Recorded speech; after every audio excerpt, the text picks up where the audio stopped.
বাংলাদেশে সম্ভবত প্রথম আমাদের বিএনপির যিনি প্রার্থী নওশাদ জমির ভাই এবং আমি সমমনা 11 দলের প্রার্থী হিসেবে আমরা একসাথে আজকে প্রেস ব্রিফিংটি করছি। সার্জিস আলম, আমি তার সঙ্গে একমত এবং আমিও বিশ্বাস করি যে আমরা সবাই আমাদের আদর্শিক ভিন্নতা থাকলেও আমরা বাংলাদেশের জন্য সমানভাবে কাজ করে যাব। আমাদের পঞ্চগড় 1 আসনের যারা আছেন আপনাদের সবাইকে আমাদের সমমনা 11 দলের যে জোট তার পক্ষ থেকে আমরা শুভেচ্ছা জানাচ্ছি। আজকে আমরা পঞ্চগড় 1 আসনে যারা প্রার্থী ছিলাম আমরা আমাদের মনোনয়ন যে দাখিল করেছিলাম সেটা বৈধ কিনা নাকি অবৈধ সেটা ঘোষণা করা হয়েছে।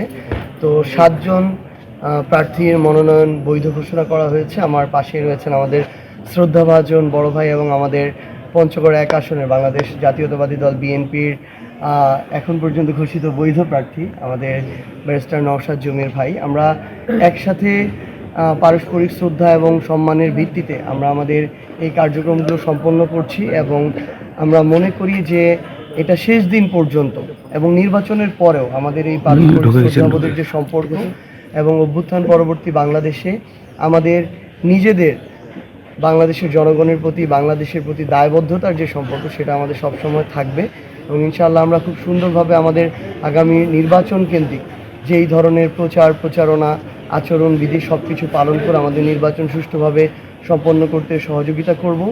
আমার পঞ্চগড় 1 আসনে আমার যে আমি মনোনয়নপত্র দাখিল করেছিলাম সেটাও আজকে আলহামদুলিল্লাহ বৈধ ঘোষণা করা হয়েছে।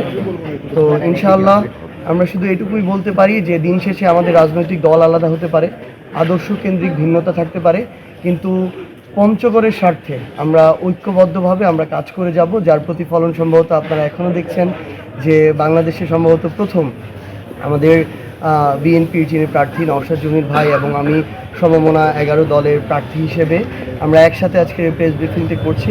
আমরা মনে করি এই সৌহার্দ্যপূর্ণ সম্পর্ক আগামীর পঞ্চগড়ের উন্নয়নের সবচেয়ে বড় ভূমিকা পালন করবে। বাংলাদেশ জাতীয়তাবাদী দল এ সময় একটা শোকের মধ্যে আছে।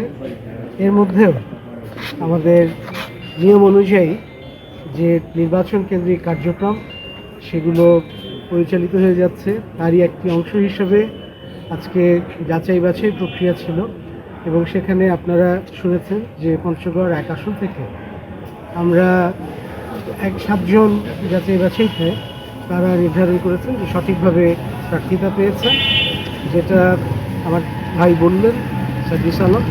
আমি তার সঙ্গে একমত এবং আমিও বিশ্বাস করি যে আমরা সবাই আমাদের আদর্শিক ভিন্নতা থাকলেও আমরা বাংলাদেশের জন্য সমানভাবে কাজ করে যাব, পঞ্চগড়ের মানুষের জন্য সমানভাবে ইনশাল্লাহ কাজ করে যাব এবং আগামী নির্বাচনে একটা সুষ্ঠু ও নিরপেক্ষ নির্বাচনের মাধ্যমে বাংলাদেশে একটা জবাবদিহিতামূলক সরকার ব্যবস্থা এবং সরকার ইনশাল্লাহ প্রতিষ্ঠা।